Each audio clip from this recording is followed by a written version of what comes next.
about state of matter molecular arrangement. Anything that has mass and occupies space is called matter. Matter is made up of tiny particles called atoms. Properties of matter and or states of matter. There are three properties of matter: states, solid, liquid, and gas.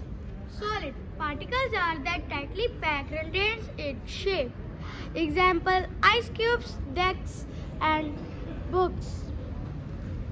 In liquid, molecules are less loosely packed and that's why it can flow.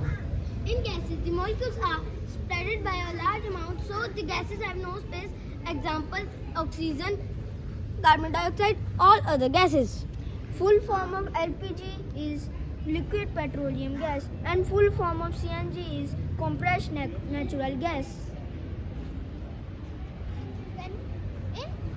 Now I will tell you about the chemical change. When we burn up a paper, it turns into ashes and we cannot turn the ashes again into the paper. It is called chemical change.